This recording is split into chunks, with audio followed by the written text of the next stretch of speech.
Hi hello friends, welcome to Anjani world. ఈరోజు కథ ముడిపడిన బంధం పార్ట్ 71. సౌమ్య పైకి లేచింది. వెంటనే నందన్ కూడా పైకి లేచి సౌమ్య చేతిని పట్టుకొని ముందుకు కదులుతాడు. నువ్వెక్కడికి వెళ్తున్నావురా నందన్ అని అడుగుతుంది సరోజ. అందరూ ఆశ్చర్యంగా నందన్ వైపే చూస్తున్నారు. నా భార్యకు గౌరవం లేని చోట నేను ఉండదలుచుకోలేదమ్మా. నా భార్యను అవమానించినప్పుడే నేను నోరు విప్పి మాట్లాడాల్సింది. తప్పు చేశాను, ఇప్పుడు మరో తప్పు చేయలేను అని కోపంగా అంటాడు నందన్. ఆ మాటకు ఆశ్చర్యంగా నందన్ వైపు చూసింది సౌమ్య. నందన్ మాటలను సమర్థిస్తూ గౌతమ్ సహజ ఇద్దరు కూడా పైకి లేచారు. అందరూ నందన్ గౌతమ్ల వైపే ఆశ్చర్యంగా చూస్తున్నారు. మహేంద్ర కోపంగా సరోజ వైపు పార్వతి వైపు చూసి, నోరు మూసుకొని కాసేపు కూర్చోలేరా? సౌమ్య ఈ ఇంటి కోడలు, నందన్ భార్య. ఈ ఇంట్లో జరిగే అన్ని విషయాలు తెలుసుకునే అధికారం సౌమ్యకు ఉంది అని చెప్పి సౌమ్య వైపు చూసి, బుద్ధి లేక మీ అత్తయ్య ఏదో చెప్పిందని నువ్వు కూడా అలా పైకి లేచావు ఎందుకమ్మా? నువ్వు కూడా ఈ ఇంట్లో ఒక సభ్యురాలివి. ఇంకా చెప్పాలంటే నువ్వు ఈ కుటుంబానికి యజమానురాలివి. కూర్చోమ్మా అని నెమ్మదిగా చెప్పాడు మహేంద్ర. సౌమ్య నందన్ వైపు చూసింది. ఒరే నందన్, మనకు గొడవలు వద్దు, కోపం తగ్గించుకొని కూర్చోరా నందన్ అని అంటూ గౌతమ్ సాజల్ ఇద్దరి వైపు చూసి, మీరు కూడా చిన్నపిల్లల్లా ఏంటమ్మా, మనందరం ఒకటే కుటుంబం కదా, సోఫాలో కూర్చోండమ్మా అని చెప్పాడు మహేంద్ర. నందన్, సౌమ్య, గౌతమ్ సహజ నలుగురు సోఫాలో కూర్చుంటారు. సౌమ్యను ఈ ఇంటి యజమానురాలివి నువ్వేనమ్మా అన్న మహేంద్ర మాటలకు సౌజన్య ఆశ్చర్యపోయింది. అప్పుడే అక్కడికి రవి వచ్చాడు. ఏం జరుగుతోంది ఇక్కడ అని అడుగుతాడు రవి. రవిని పరీక్షగా చూసింది సౌమ్య. ఎందుకో సౌమ్యకు శేఖర్ చెప్పిన మాటలు నిజమనిపించాయి. రండి అల్లుడు గారు, ఇప్పుడు మీకు ఎలా ఉంది?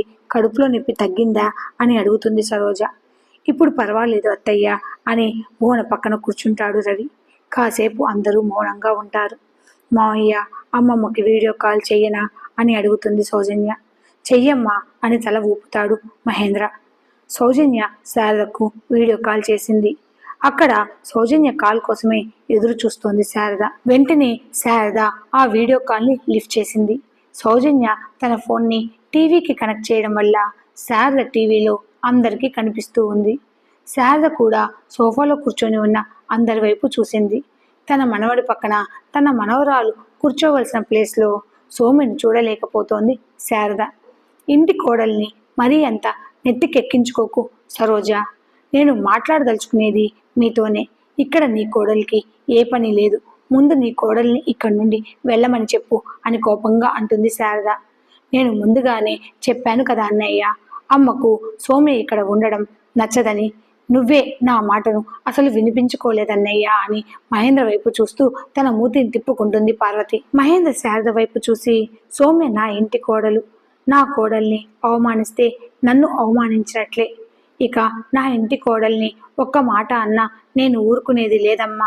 ఎవరూ ఎక్కడికి వెళ్ళరు, అందరూ ఇక్కడే ఉంటారు. నువ్వు చెప్పదలుచుకున్నదేదో అందరి ముందే చెప్పమ్మా అని అంటాడు మహేంద్ర. మహేంద్ర మాటలకు తన మొహాన్ని చిట్లిస్తూ, మీకు మాకు మధ్య బంధుత్వమే లేనప్పుడు నేను మీకు ఏమవుతాను? మీరు నా మాటకు వాల్యూ ఇస్తూ నేను చెప్పేది మీరు ఎందుకు వింటారు లేండి. అందుకే నేను ఒక నిర్ణయానికి వచ్చాను అని గట్టిగా నిట్టూరుస్తూ అంటుంది శారద.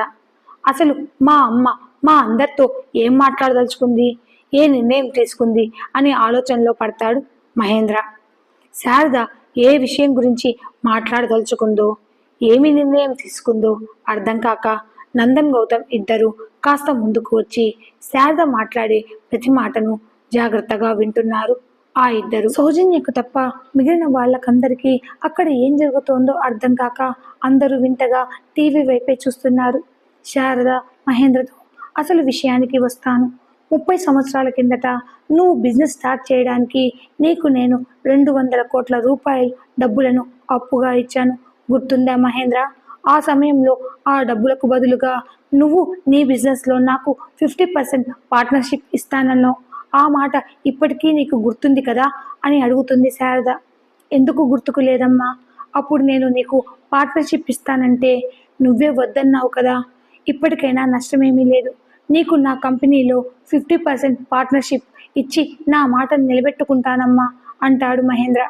అప్పుడు వద్దన్నాను, నిజమేరా, ఇప్పుడు కావాలంటున్నాను కదా, అది కూడా నీ బిజినెస్లో కాదు అని నందన్ వైపు చూస్తూ, నీ కొడుకు నందన్ సక్సెస్ఫుల్గా నడుపుతున్న కంపెనీలో 50% షేర్స్తో పాటు ఆ కంపెనీలో సగం వాటా నా పేరున ఉండాలి.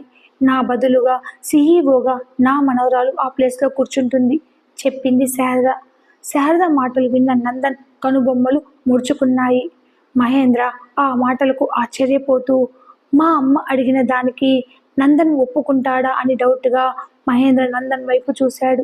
శారద అందరి వైపు చూస్తూ, అందరూ నందన్కి ఆ కంపెనీ ఎండీగా ఎంత గౌరవం ఇస్తున్నారో నా మనవరాలికి కూడా అంతే గౌరవం దక్కాలి. ఇకపోతే నా మనవరాలు మీ ఇంట్లో ఒక బిజినెస్ పార్ట్నర్గా, ఒక గెస్ట్గా మాత్రమే మీ ఇంట్లో ఉంటుంది. మీరు మాకు బిజినెస్ పార్ట్నర్స్ కాబట్టి మీ మీద నమ్మకంతో నా ప్రాణమైన నా ముద్దుల మనవరాల్ని మీ ఇంటికి పంపించాను. ఎందుకంటే నా మనవరాలు బిజినెస్ నేర్చుకోవాలని, అది కూడా మీ దగ్గరే బిజినెస్ నేర్చుకోవాలని ఆశపడుతోంది. నా మనవరాలు ఆశపడినట్లుగా తనకి మీరు బిజినెస్ నేర్పిస్తారని నేను అనుకుంటున్నాను. మరో ముఖ్యమైన విషయం, అక్కడ నా మనవరాలు 4 నెలలు ఉంటుంది. నా మనవరాలు అక్కడ ఉన్నన్ని రోజులు తనను ఒక మహారాణిలా మీరు చూసుకోవాలి. నా మనవరాలి మాటకు మీరెవ్వరూ ఎదురు చెప్పకూడదు. తన మనసు ఏ విషయంలోనూ బాధపడకుండా మీరే చూసుకోవాలి. తాను ఏది అడిగినా అది మీరు తనకు అందించాలి. తనకు 2 రోజుల క్రితమే సందీప్ అనే మంచి అబ్బాయితో నిశ్చితార్థం జరిగింది. ఆ విషయం మీకందరికీ తెలుసు కాబట్టి 4 నెలల తర్వాత నా మనవరాలి పెళ్ళి. ఆ తర్వాత కూడా నా మనవరాలికి తన భర్తకి నచ్చితే ఈ బిజినెస్ కంటిన్యూ చేస్తుంది. ఇందుకు నువ్వు నీ కొడుకు అంగీకరిస్తారని నేను అనుకుంటున్నాను, చెప్పింది శారద. నేను చెప్పడం అయిపోయింది, మీరు ఏదైనా చెప్పాలనుకుంటే చెప్పొచ్చు అని అడుగుతుంది శారద. శారద మాటలకు అక్కడ ఉన్న అందరూ ఆశ్చర్యపోయారు. సౌజన్య తనలో తానే చిన్నగా నవ్వుకుంటూ, థ్యాంక్స్ అమ్మమ్మ నీ సపోర్ట్కి అని అనుకుంటుంది. అప్పటి వరకు తన 2 కాళ్ళ మీద చేతుల్ని పెట్టుకొని మౌనంగా శారద చెప్పేదంతా విన్న నందన్ వెంటనే తన కూర్చున్న పొజిషన్ని మారుస్తూ తన కాలు మీద కాలు వేసుకొని సోఫాకి వెనక్కి ఆనుకొని తన చేతిని తన భార్య సౌమ్య భుజం చుట్టూ వేసి శారద వైపు కోపంగా చూస్తూ, పర్సనల్ ఫ్యామిలీకి సంబంధించిన మీటింగ్ అని ఇప్పటిదాకా చాలా ఓపిక్గా విన్నాను, కానీ ఇది అఫీషియల్ బిజినెస్ మీటింగ్ అని మీరే చెప్పారు. By the way Mrs Sharada Jagannatharao గారు అని నందన్ సంబోధించగానే శారదతో పాటు అక్కడ ఉన్న అందరికీ గట్టి షాకే తగిలింది. అటువైపు శారద పక్కన బెడ్ మీద పడుకొని ఉన్న జగన్నాథరావు నందన్ గొంతు విని శారదని తన మనవడు పేరు పెట్టి పిలవడంతో చిన్నగా నవ్వుకుంటూ తన చేత్తో తన మీసాలను తిప్పుకుంటున్నాడు. నందన్ శారదతో, మీరు 30 సంవత్సరాల కిందట మీ కొడుకు మహేంద్ర గారికి 200 కోట్ల రూపాయలు ఇచ్చారన్న విషయం మీకు, మా నాన్నగారికి తప్ప ఇంకెవరికీ తెలియదు. ముఖ్యంగా ఆ విషయం నాకు తెలియదు. ఆ 200 కోట్ల విషయం మీకు మీ అబ్బాయి మధ్య జరిగిన విషయం. దానికి నాకు ఎటువంటి సంబంధం లేదు. మా నాన్నగారు మీకు మాట ఇచ్చాడు కాబట్టి మా నాన్నగారి కంపెనీలో మీకు 50% పార్ట్నర్షిప్ కావాలంటే తీసుకోండి, అందుకు నాకు ఎటువంటి అబ్జెక్షన్ లేదు. అంతేకాని నా జోలికి వస్తే నేను ఊరుకోను. ఫస్ట్ పాయింట్, నా కంపెనీలో పార్ట్నర్షిప్ అడిగే రైట్ మీకు లేదు అని అంటాడు నందన్. అందుకు శారద చిన్నగా నవ్వుతూ, నీ కంపెనీలో 70% మాత్రమే నీది, 30% గౌతమ్ది. గౌతమ్ నా మాటకు ఒప్పుకుంటే నువ్వు ఖచ్చితంగా నాకు 50% వాటా ఇచ్చి తీరాలి అంటుంది శారద. నందన్ చిన్నగా నవ్వుకుంటాడు. శారద గౌతమ్ వైపు చూసి, నువ్వు నా మాటను కాదనమనే ధైర్యంతోనే నేను ఈ మాటను చెప్తున్నాను గౌతమ్ అని అంటుంది. వెంటనే గౌతమ్, పర్సనల్గా అయితే మీ మాటను నేను గౌరవిస్తాను నాయనమ్మ, మీరు చెప్పిన దాని గురించి ఆలోచించేవాడిని. కానీ ఇది అఫీషియల్ మీటింగ్ అంటున్నారు కాబట్టి నా స్నేహితుడు, నా బాస్ అయిన నందన్ చెప్పిందే నేను చెప్తున్నాను. మా కంపెనీలో ఎవరికి పార్ట్నర్షిప్ ఇవ్వదలుచుకోలేదు, ఆ అవసరం కూడా మాకు లేదు అని అంటాడు గౌతమ్. ఈ గౌతమ్ని మేము పెంచాము అనే విశ్వాసం కూడా ఈ గౌతమ్ గారికి లేదు. ఈ గౌతమ్కి కూడా బాగా పొగరు పట్టింది, నా మాటను కాదంటున్నాడు అని తన మనసులో గౌతమ్ని తిట్టుకుంటూ శారద ఏదో మాట్లాడబోతుంటే మధ్యలో నందన్ కలగజేసుకుని, నా మాట ఇంకా పూర్తి కాలేదు మిసెస్ శారద జగన్నాథరావు అని గట్టిగా అరిచాడు. మీరు చెప్పేది మేము పూర్తిగా విన్నప్పుడు నేను చెప్పే మాటలను కూడా మీరు పూర్తిగా వినండి, ఆ తర్వాత మాట్లాడండి అని చాలా కోపంగా చెప్పాడు నందన్. శారద ఒక్క నిమిషం అవాక్కయ్యి నందన్ వైపు చూసింది. శారద తన మనసులో వీడికన్ని వాళ్ళ తాత బుద్ధిలే వచ్చాయి. ఆ పొగరు, ఆ చూపు, ఆ కూర్చునే పద్ధతి అంతా ఆయందే. ఒకరిని మాట్లాడనివ్వడు, తన మాటే నెగ్గాలి అనుకుంటాడు అని తన మనసులో నందన్ని తిట్టుకుంటోంది శారద. నందన్ కోపంగా శారద వైపు చూస్తూ, అసలు విషయానికి వస్తే మీకు నా కంపెనీలో వాటాను కాదు కదా, మీరు నా కంపెనీలో అడుగు పెట్టడానికి కూడా నేను ఒప్పుకోను. ఇకపోతే మీ మనవరాలకు బిజినెస్ నేర్చుకోవాలని అంత ఆశగా ఉంటే బిజినెస్ నేర్పించడానికి బయట చాలా మందే ఉన్నారు, వాళ్ళ దగ్గర డబ్బులు కట్టి బిజినెస్ నేర్చుకోమని చెప్పండి. మరో ముఖ్యమైన విషయం, ఇది మా ఇల్లు, మా ఇంటికి వచ్చిన గెస్ట్లకు మర్యాద ఇస్తాము. ఆ వచ్చిన గెస్ట్లు ఇది తమ ఇల్లుగా భావించి తనని ఒక మహారాణిలా చూసుకోవడానికి, తాను అడిగింది అందిస్తూ తాను బాధపడకుండా చూసుకోవడానికి ఇక్కడ మీరు పంపించిన సర్వెంట్లు ఎవ్వరూ లేరు. ఇక్కడ మీ మనవరాలు ఒక గెస్టుగా మాత్రమే అండర్లైన్ మై వర్డ్ అని అంటూ సౌజన్య వైపు తన వేలిని చూపిస్తూ, ఒక గెస్ట్ లా మాత్రమే ఇక్కడ ఉండాలి. అయినా మీరే చెప్పారు కదా, మీ మనవరాల్ని ఒక బిజినెస్ పార్ట్నర్ కింద మాత్రమే ఇక్కడికి పంపిస్తున్నాము అని. మేము రిలేషన్స్ కి మాత్రమే వాల్యూ ఇస్తాము, ఇలా బిజినెస్ పార్ట్నర్స్ ని ఇంటి వరకు తీసుకురాము, మా ఇంట్లో పెట్టుకోము. బిజినెస్ పార్ట్నర్స్ ని ఇంటి బయటే ఉంచుతాము. బయట బిజినెస్ పార్ట్నర్ స్టే చేయడానికి చాలా హోటల్సే ఉన్నాయి, మీ ముద్దుల మనవరాల్ని బయట హోటల్లో స్టే చేయమని చెప్పండి అని అంటూ పైకి లేచాడు నందన్. నందన్ మాటలకు అక్కడ ఉన్న శారదకు, ఇక్కడ ఉన్న సౌజన్యకు ఇద్దరికి ఫ్యూజులు ఎగిరిపోయాయి. శారద కోపంగా మహేంద్ర వైపు చూస్తూ, ఇదేనా మీ మాట అని అడుగుతుంది. నందన్ శారదతో, అక్కడ కాదు, మీరు నాతో మాట్లాడండి. రేపు మీ మనవరాలు తిరిగి మీ ఊరికి వచ్చేస్తుంది. గౌతమ్, ఆవిడ మనవరాలకి రిటర్న్ టికెట్ బుక్ చేయి అని చెప్పాడు. అనవసరంగా నా టైం అంతా వేస్ట్ చేశారు అని టైం వైపు చూసి, అబ్బో అప్పుడే 12 అయింది. సౌమ్య, పద వెళ్ళి మనం పడుకుందాం. ఇక్కడితో మా బిజినెస్ మీటింగ్ కాల్ అయిపోయింది, ఇక మీరందరూ వెళ్ళి పడుకోండి అని కాల్ని కట్ చేశాడు నందన్. నందన్ వైఖరి, మాట తీరుకు అక్కడ ఉన్న అందరూ అవాక్కయ్యారు. ముఖ్యంగా సౌజన్యకు చెమటలే పట్టాయి. ఇక అందరూ ఎవరి గదుల్లోకి వాళ్ళు వెళ్ళిపోతారు. సౌజన్య టెన్షన్ పడిపోతూ తన అమ్మమ్మకు కాల్ చేసింది. శారద చిన్నగా నవ్వుతూ, వీడికి అన్నీ వాళ్ళ తాత బుద్ధిలే వచ్చాయే, వీడిని ఎలా హ్యాండిల్ చేయాలో నాకు బాగా తెలుసు. వీడి తాతయ్యలాగానే. తాత మనవాళ్ళిద్దరూ సెంటిమెంటల్ ఫెలోస్. నువ్వు భయపడకు, నువ్వు ప్రశాంతంగా పడుకో, అంతా నేను సెట్ చేస్తానుగా అని కాల్ని కట్ చేస్తుంది శారద. సౌజన్యతో చేరి శారద కూడా తెలివిలేని మూర్ఖురాల్లా తయారైందని, అలాంటి వాళ్లకు మంచి చెప్పడం తన మూర్ఖత్వమే అవుతుందని జగన్నాథరావు అక్కడ జరిగేదంతా చూస్తూ మౌనంగా ఉంటాడు. శారద ఆలోచిస్తూ నందన్ మాటలకు ఒక పక్క టెన్షన్ పడుతూనే తన మాట అక్కడ నెగ్గనందుకు కోపంగా మహేంద్రకు కాల్ చేస్తుంది.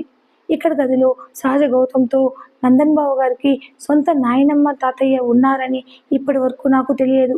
ఆ ముగ్గురు మన పెళ్లికి కూడా రాలేదు కదా. శారద అమ్మమ్మ గారికి నందన్ బావ గారంటే ఎందుకంత కోపం? శారద అమ్మమ్మ తన కొడుకైన మామగారితో ఎందుకలా మాట్లాడింది? అక్కడ ఏం జరిగిందో నాకు ఒక్క ముక్క కూడా అర్థం కాలేదండి. కాస్త వివరంగా అక్కడ ఏం జరిగిందో చెప్తారా అని అడుగుతుంది సహజ. గౌతమ్ సహజను దగ్గరికి తీసుకొని, చూడు బంగారం, ఈ తలనొప్పులు కొట్లాటలు అన్నీ నా వరకే ఉంచు సహజ. ఈ తలనొప్పి నీకొద్దు. ఈ ఇంట్లో జరిగే వాటన్నిటికీ నువ్వు దూరంగా ఉండడమే మంచిది సహజ. మరో ముఖ్యమైన విషయం, ఆ సౌజన్యంతో నువ్వు కాస్త జాగ్రత్తగా ఉండు చెప్పాడు గౌతమ్. సహజ తన మూతిని ముడుచుకొని, నేను తింగరదానని మీరు నాకు ఏమీ చెప్పడం లేదు కదా, మీరు నాతో మాట్లాడకండి అని అంటుంది సహజ. ఓసి నా తింగరబుచ్చి, ఈ విషయాలను తెలుసుకొని నేనే ఏం చేయలేకపోతున్నాను, ఇక నువ్వేం చేయగలుగుతావే? నువ్వు ప్రశాంతంగా ఉంటూ నన్ను బాగా చూసుకో, నన్ను సుఖపెట్టు చాలు అని అంటూ సహజను దగ్గరికి తీసుకుంటాడు గౌతమ్. ఇక్కడ నందన్ తన గార్డెన్లో నిలబడి చందమామ వైపే చూస్తున్నాడు.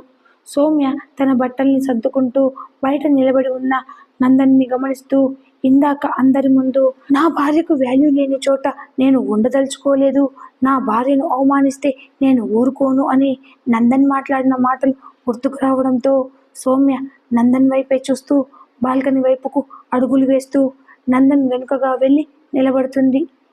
కోపంగా నిలబడి ఉన్న నందన్ వైపు చూస్తూ తన దగ్గరికి వెళ్ళాలా వద్దా అని తడబడుతూ అసలు శారద అమ్మమ్మకి మావయ్య గారు అన్న, నా భర్త అన్న ఎందుకంత కోపం? మిగిలిన అందరితో బాగానే మాట్లాడింది ఆవిడ. నా వైపు చూస్తూనే అమ్మమ్మ ఎందుకలా మండిపడుతోంది? అసలు ఏం జరిగింది? ఈయనను అడగనా వద్దా అని ఆలోచిస్తూ నందన్ వెనకే నిలబడి ఉంది సౌమ్య. అయినా నాకు ఉన్న సమస్యలకే నా తల పగిలిపోతోంది. ఇప్పుడు కొత్తగా ఈ సమస్యను తెలుసుకొని నేనేం చేయగలుగుతాను అని మౌనంగా వెనక్కి తిరుగుతున్న సౌమ్య చేతిని పట్టుకుని తన వైపుకు లాక్కుంటాడు నందన్. నందన్ గుండెలపై వాలిన సౌమ్య ఒక్కసారిగా ఉలిక్కిపడి నందన్ వైపు చూసింది.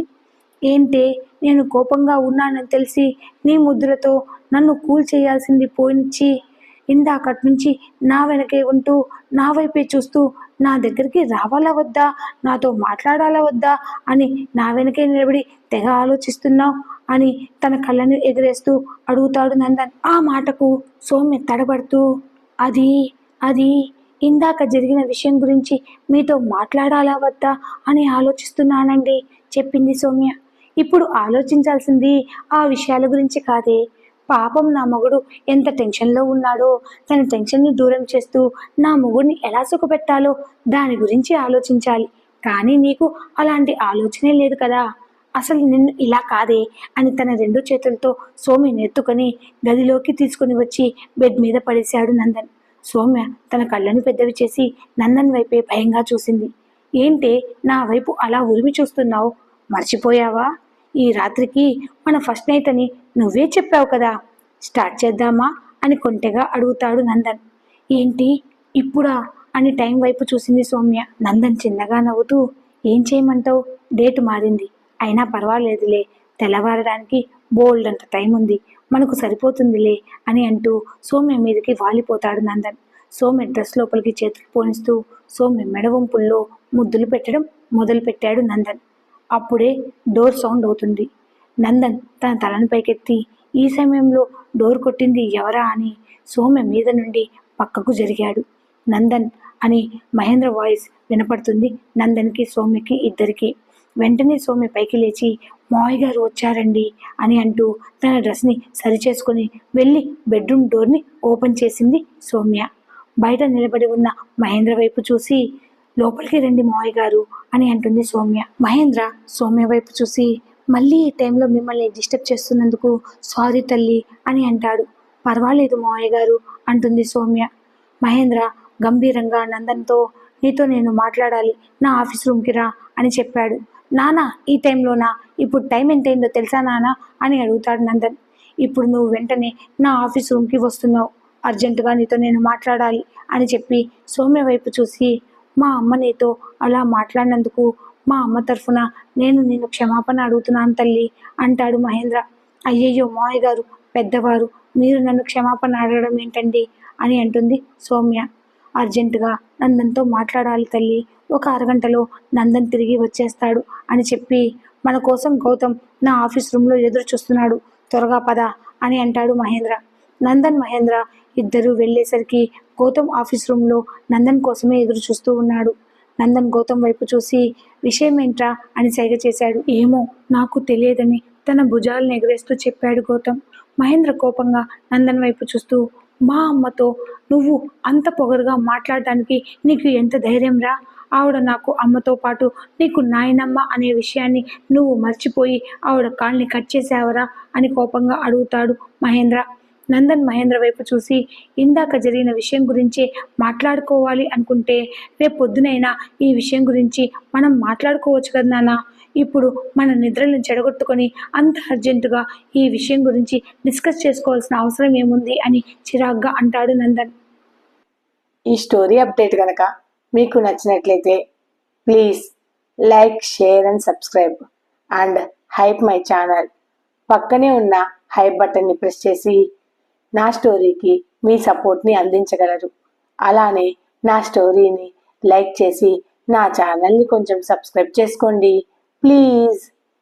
Thanks for watching.